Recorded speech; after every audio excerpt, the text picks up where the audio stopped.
Ang mga panaghoy ni Jeremias.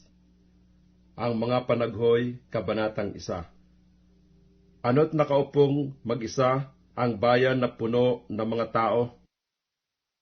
Siya'y naging parang isang bao na naging dakila sa gitna ng mga bansa. Siya na naging prinsesa sa gitna ng mga lalawigan ay naging mamumuwis. Siya'y umiiyak na lubha sa gabi, at ang mga luha niya ay dumadaloy sa kanyang mga pisngi.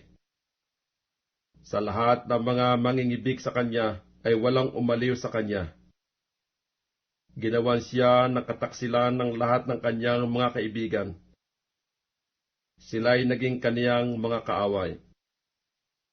Ang Huda ay pumasok sa pagkabihag dahil sa pagdadalamhati at sa kabigatan ng paglilingkod. Siya'y tumatahan sa gitna ng mga bansa. Siya'y walang masumpungang kapahingahan. Inabot siya ng lahat ng mga habol sa kanya sa mga gipit. Ang mga daan ng Siyon ay nangagluluksa, sapagkat walang pumaparoon sa takdang kapulungan. Lahat niyang pintuang bayan ay giba. Ang mga saserdote niya'y nangagbubuntong hininga. Ang mga dalaga niya ay nangagdadalamhati, at siya'y nasa kahapisan. Ang kanyang mga kalaban ay naging pangulo.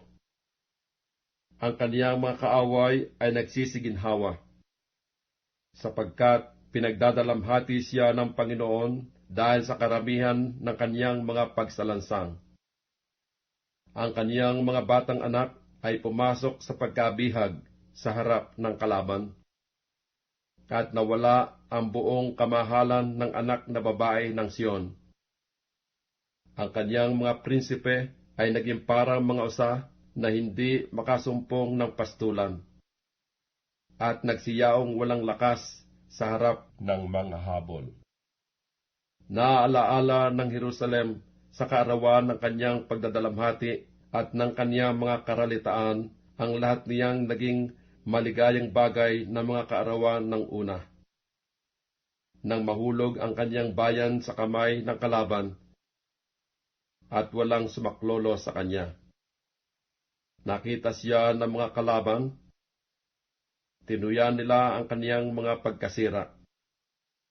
Ang Jerusalem ay lubhang nagkasala, kaya't siya'y naging parang maraming bagay. Lahat na nangagparangal sa kanya ay umahamak sa kanya, sapagkat kanilang nakita ang kaniyang kahubaran. Oo, siya'y nagbubuntong hininga at tumatalikod. Ang kanyang karumihan ay nasa kanyang mga laylayan. Hindi niya naalaala ang kanyang huling wakas, kaya't siya'y nababa ng katakataka. Siya'y walang mga aliw. Masdan mo, O Panginoon, ang aking pagdadalamhati, sapagkat ang kaaway ay nagmalaki. Iginawad ng kalaban ang kaniyang kamay sa lahat niyang maligayang bagay, sapagkat nakita niya na ang mga bansa ay pumasok sa kaniyang santuaryo. Yaong mga inutusan mo na huwag magsipasok sa iyong kapisanan. Buong bayan niya ay nagbubuntong hininga. Sila'y nagsisihanap ng tinapay. Ibinigay nila ang kanilang mga maligayang bagay na kapalit ng pagkain upang pagginawahin ang kaluluwa. Iyong tingnan, O Panginoon, at masdan mo, sapagkat ako'y naging hamak. Wala bagang anuman sa iyo, sa inyong lahat na nagsisipagdaan? Inyong masdan at inyong tingnan kung may anumang kapanglawan na gaya ng aking kapanglawan na nagawa sa akin, na idinadalamhati sa akin ng Panginoon sa kaarawan ng kaniyang mabangis na galit. Mula sa itaas ay nagsugo siya ng apoy sa aking mga buto, at mga pinananaigan. Kanyang ipinaglaglag ng silo ang aking mga paa. Kanyang ibinalik ako. Kanyang ipinahamak ako at pinapanglupaypay buong araw. Pamatok ng aking mga pagsalansang ay hinigpit ng kanyang kamay. Mga nagkakalakip-lakip nagsiabot sa aking lieg. Kanyang pinanglupaypay ang aking kalakasan. Ibinigay ako ng Panginoon sa kanilang mga kamay laban sa mga hindi ko matatayuan. Iniuwi ng Panginoon sa wala ang lahat na aking mga makapangyarihang lalaki sa gitna ko. Siya ay tumawag ng isang takdang kapulungan laban sa akin upang pagwaray-warayin ang aking mga binata. Niyapakan ng Panginoon na parang pisaan ng ubas ang anak na dalaga ng Huda. Dahil sa mga bagay na ito ay umiiyak ako. Ang mata ko ay dinadaluyan ng luha, sapagkat ang mga aliw na marapat magpaginhawa ng aking kaluluwa ay malayo sa akin. Ang mga anak ko ay napahamak, sapagkat nanaig ang kaaway. Iginawad ng Siyon ang kanyang mga kamay, walang umaliw sa kanya. Nagutos ang Panginoon tungkol sa Jacob na silang nasa palibot niya ay magiging kaniyang mga kalaban. Ang Jerusalem ay parang maraming bagay sa gitna nila. Ang Panginoon ay matuwid, sapagkat ako'y nanghimagsik laban sa kanyang utos. Inyong pakinggan, isinasamo ko sa inyo, ninyong lahat na bayan at inyong masdan ang aking kapanglawan. Ang aking mga dalaga at ang aking mga binata ay pumasok sa pagkabihag. Aking tinawagan ang mga mangingibig sa akin, ngunit ako'y dinaya nila. Nalagot ang hininga ng aking mga saserdote at ng aking mga matanda sa bayan. Habang nagsisihanap sila ng pagkain upang paginawahin ang kanilang kaluluwa. Masdan mo, O Panginoon, sapagkat ako'y nasa kapanglawan. Ang aking puso ay namamanglaw. Ang aking puso ay nagugulumihanan, sapagkat ako'y lubhang ng himagsik. Sa labas ay tabak ang lumalansag, sa loob ay may parang kamatayan. Nabalitaan nila na ako'y nagbuntong hininga. Walang umaliw sa akin. Lahat ng aking mga kaaway ay nangakarinig ng aking kabagabagan. Sila'y nangatuwa na iyong ginawa. Iyong pararatingin ang araw na iyong itinanyag, at sila'y magiging gaya ko. Magsidating nawa ang lahat nilang kasamaan sa harap mo, at gawin mo sa kanila ang gaya ng ginawa mo sa akin dahil sa lahat kong mga pagsalansang. Sapagkat ang aking mga buntong hininga ay marami, at ang aking puso ay nanglulupaypay. Mga Panaghoy, Kabanatang 2. Ano't tinakpan ng Panginoon ang anak na babae ng Siyon ng alapaap sa kanyang galit? Kaniyang inihagis mula sa langit hanggang sa lupa ang kagandahan ng Israel, at hindi inaalaala ang kaniyang tuntungan ng paa sa kaarawan ng kanyang galit.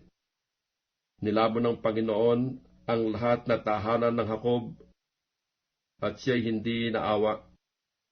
Kanyang ibinagsak sa kanyang puot ang mga katibayan ng anak na babae ng Huda. Kaniyang inilugmok ang mga yaon sa lupa.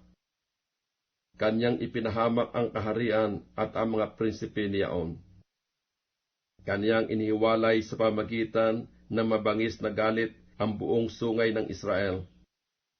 Kaniyang iniurong ang kaniyang kanang kamay sa harap ng kaaway.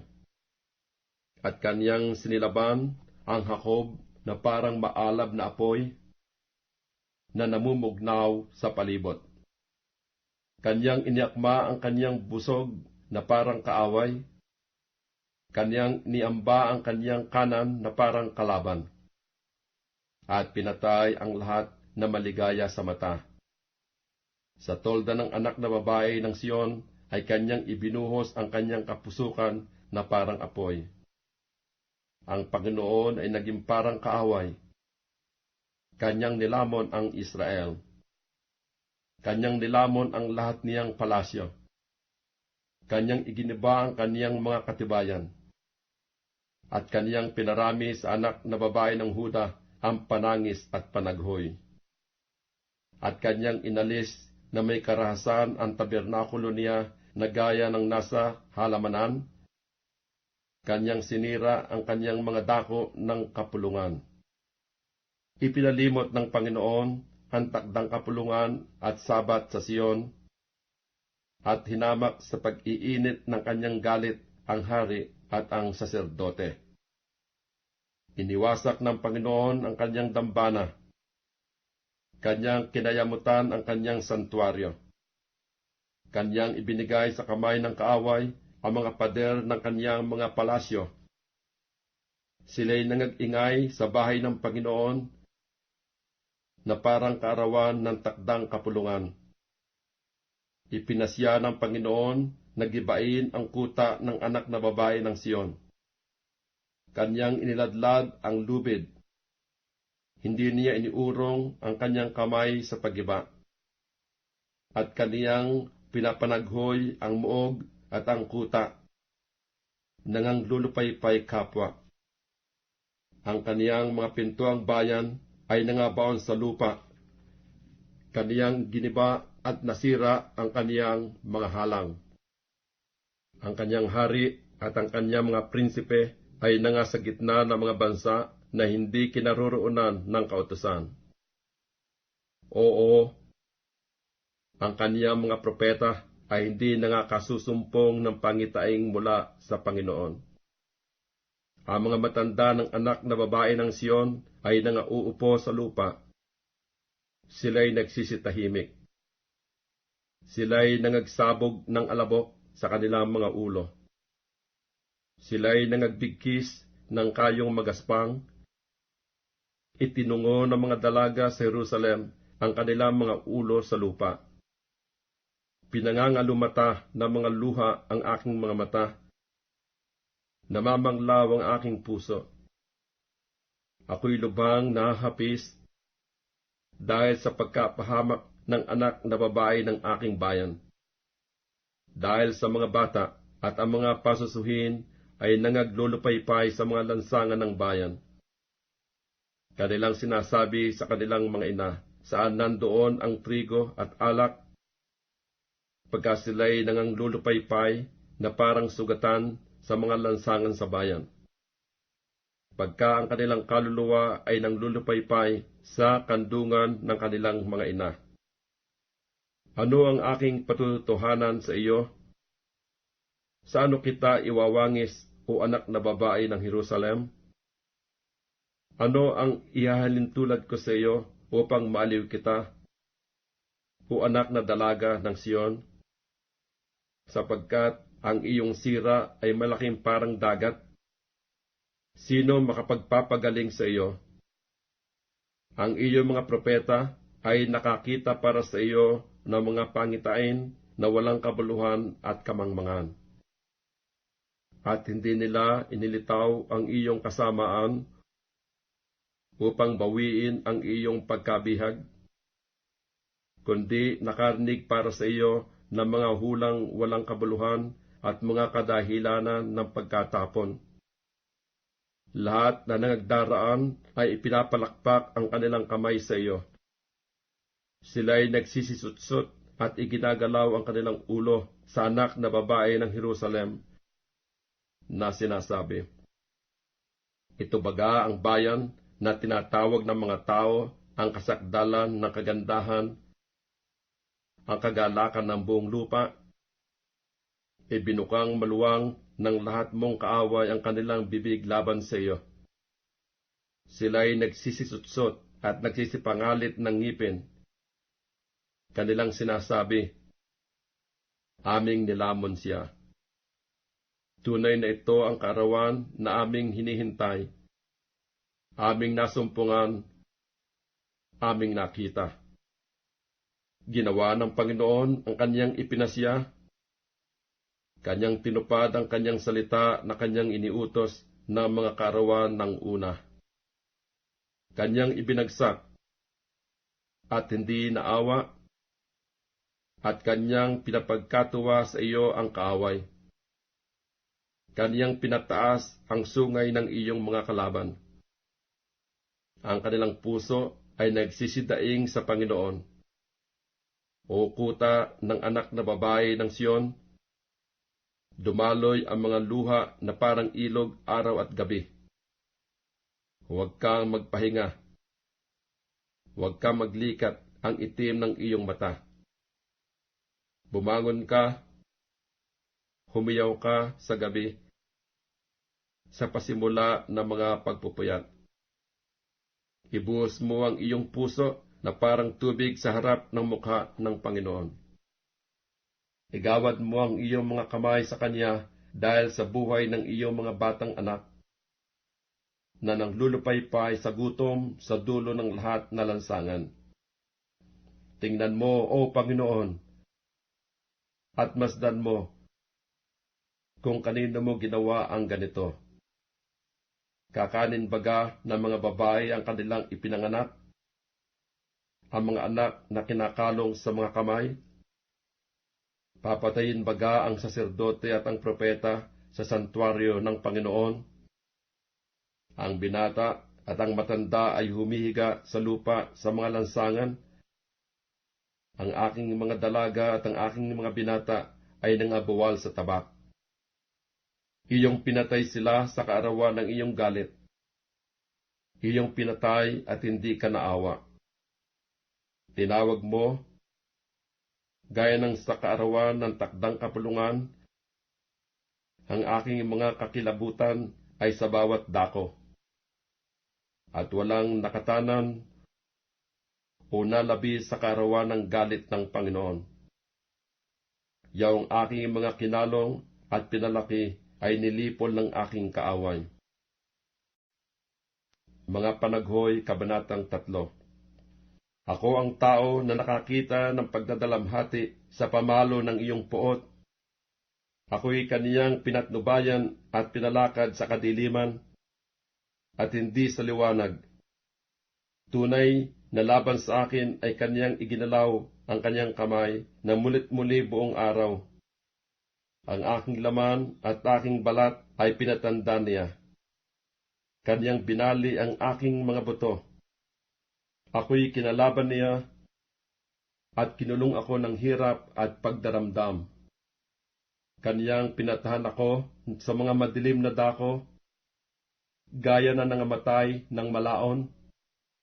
Kaniyang binakuran ako na nupat ako'y hindi makalabas. Kaniyang pinabigat ang aking tanikala.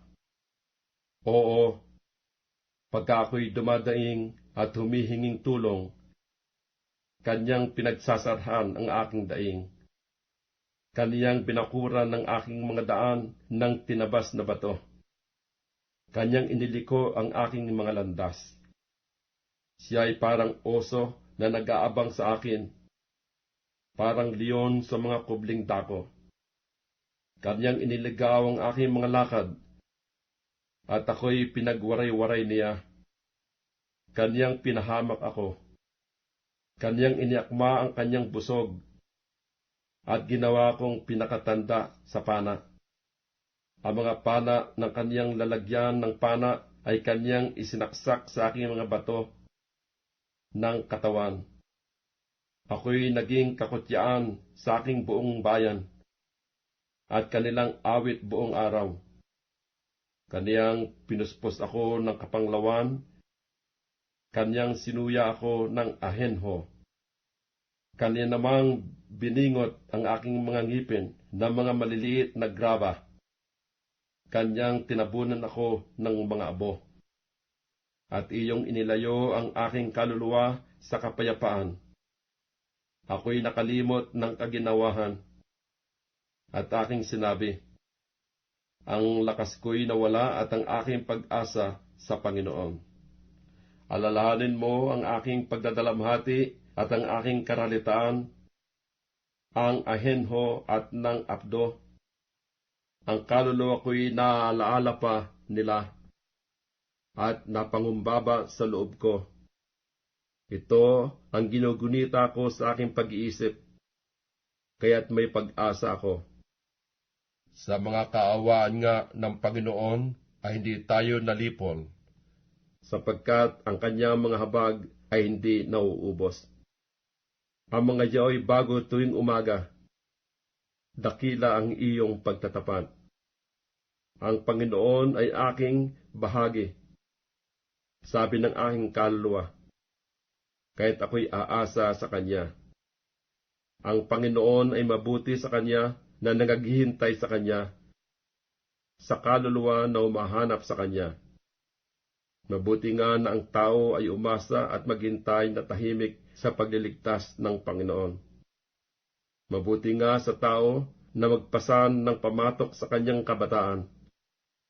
Maupo siyang mag-isa at tumahimik, sapagkat kanyang iniatang sa Kanya. Sumubsob siya sa alabok, kung gayoy magkakaroon siya ng pag-asa. Ibigay niya ang kanyang pisngi sa sumasakit sa kanya. Mapuspos siya ng kadustaan. Sapagkat ang Panginoon ay hindi magtatakwil magpakilanman. Sapagkat bagaman siya'y nagpapapanglaw, ganmay magpapakita siya ng habag ayon sa kasaganaan ng kanyang mga kaawaan. Sapagkat siya'y hindi kusang dumadalamhati o nagpapapanglaw man sa mga anak ng mga tao. Nayapakan sa ilalim ng paa ang lahat ng bihag sa lupa. Nailiko ang matuwid ng tao sa harap ng mukha ng kataas-taasan. Nailigaw ang tao sa kanyang usap. Hindi kinalulugdan ng Panginoon. Sino siya na nagsasabi at nangyayari? Kung hindi iniuutos ng Panginoon, hindi baga sa bibig ng kataas-taasan nanggagaling ang masama't mabuti? Bakit dumadaing ang taong may buhay, ang tao dahil sa parusa sa kanyang mga kasalanan? Ating usisain at suriin ang ating mga lakad at manumbalik sa Panginoon. Igawad natin ang ating puso, sangpo ng ating mga kamay sa Diyos sa langit. Kami ay sumalangsang at nanghimagsik. Ikaw ay hindi nagpatawad. Tinakpan mo ang iyong sarili ng galit at hinabol mo kami. Ikaw ay pumatay. Ikaw ay hindi naawa. Tinakpan mo ang iyong sarili ng alapaap, na anupat hindi makadaan ang anumang panalangin. Iyong ginawa kaming parang tapon at dumi sa gitna ng mga bayan. Ibinukang maluwang ng lahat naming kaaway ang kanilang bibig laban sa amin. Takot at ang hukay ay dumating sa amin, ang pagkasira at pagkagiba. Ang mata ko'y dumadaloy ng mga ilog ng tubig, dahil sa pagkapahamak ng anak na babae ng aking bayan. Ang mata ko'y dinadaluyan at hindi naglilikat, na walang pagitan, hanggang sa ang Panginoon ay tumungo at tumingin mula sa langit. Kinikilos ng aking mata ang aking kaluluwa dahil sa lahat ng anak na babae ng aking bayan.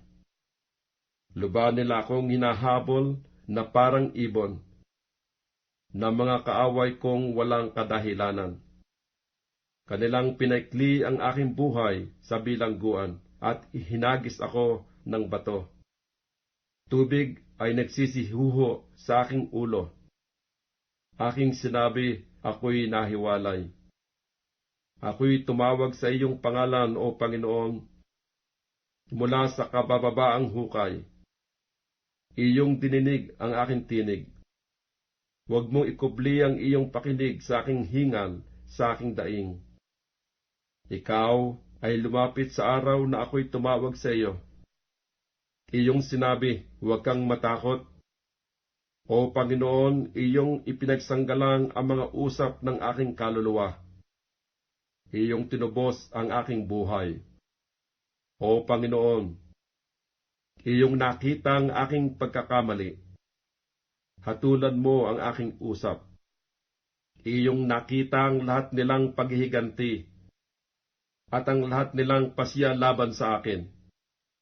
Iyong narinig ang kanilang pagduwahagi, O Panginoon, at lahat nilang pasya laban sa akin. Ang mga labi na nagsisibangon laban sa akin, at ang kanilang pasya laban sa akin buong araw.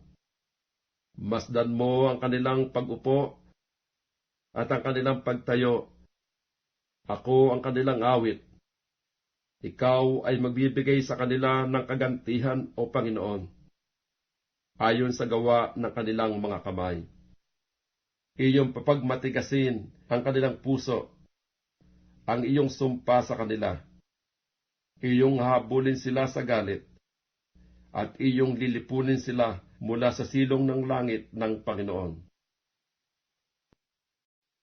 Mga Panaghoy, Kabanatang 4. Ano't ang ginto ay naging malabo, ano't ang pinakadalisay na ginto ay nagbago.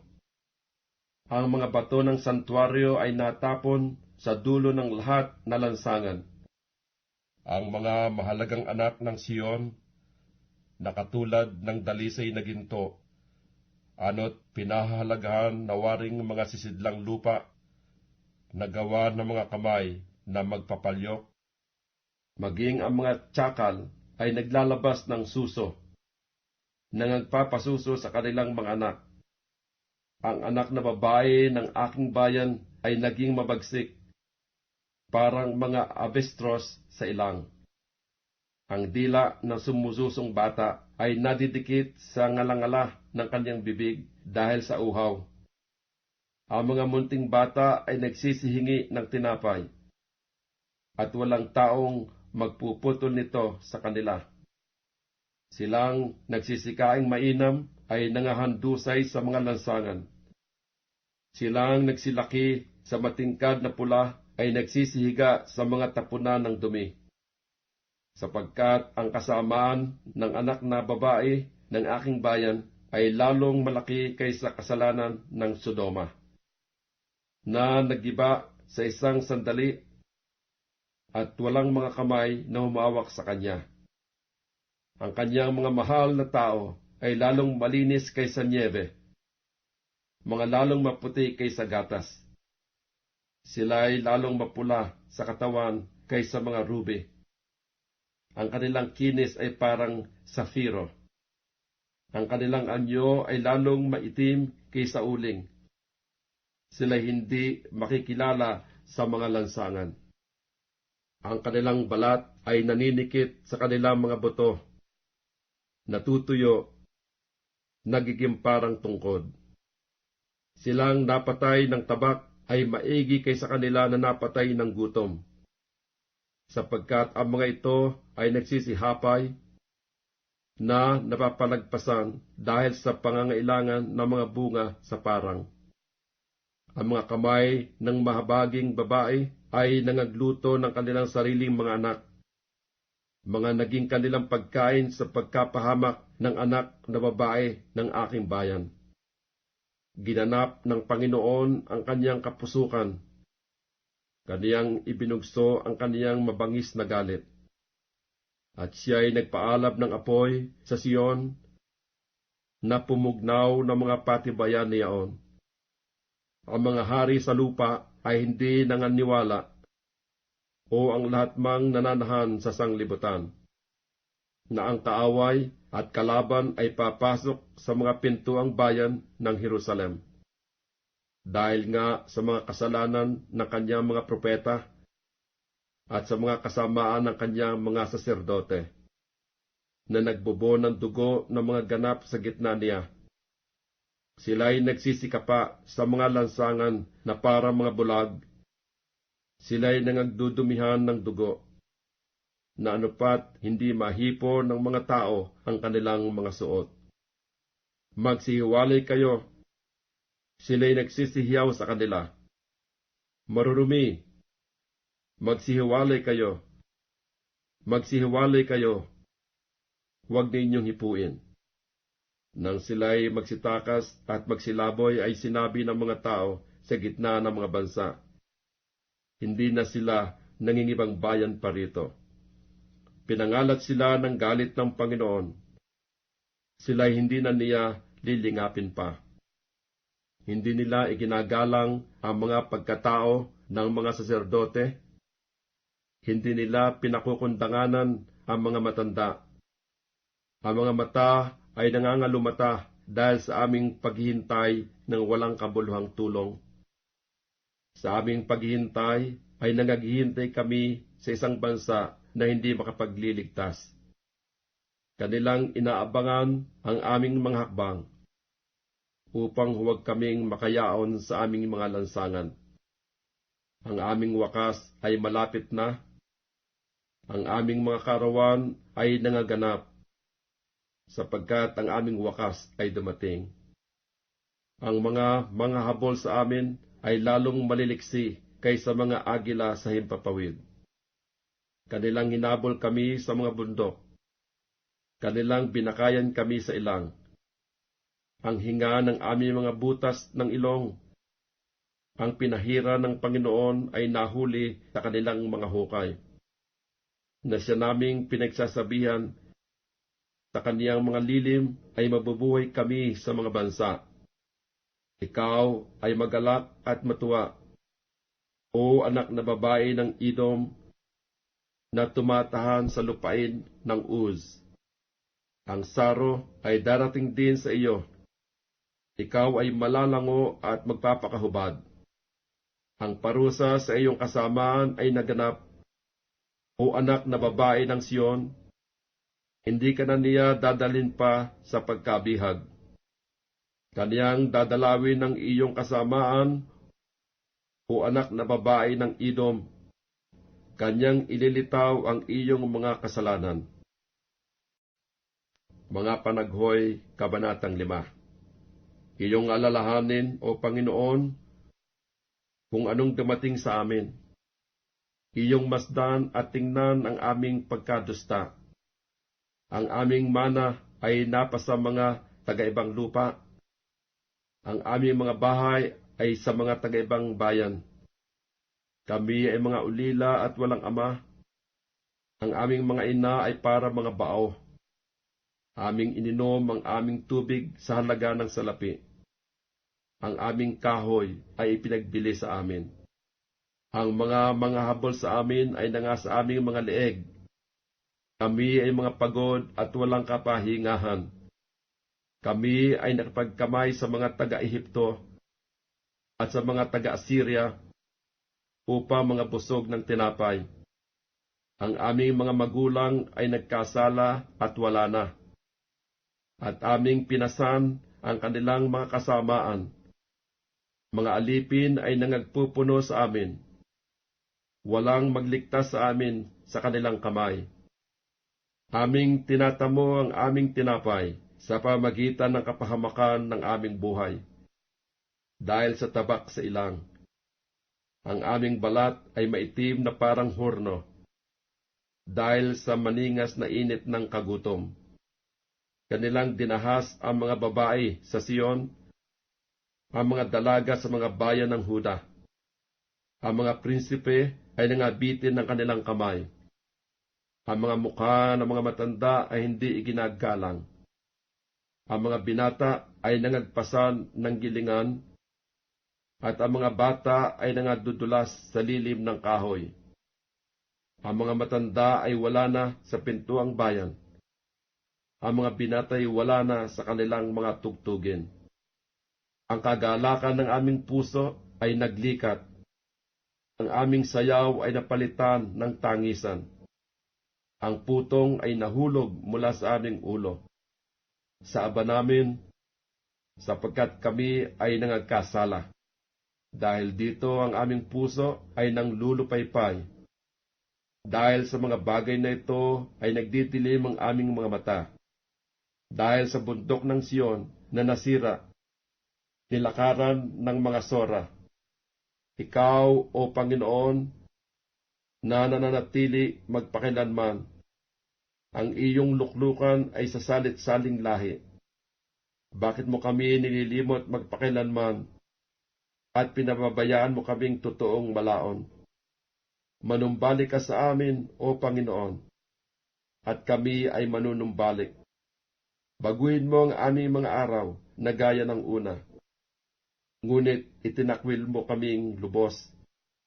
Ikaw ay totoong napuot sa amin.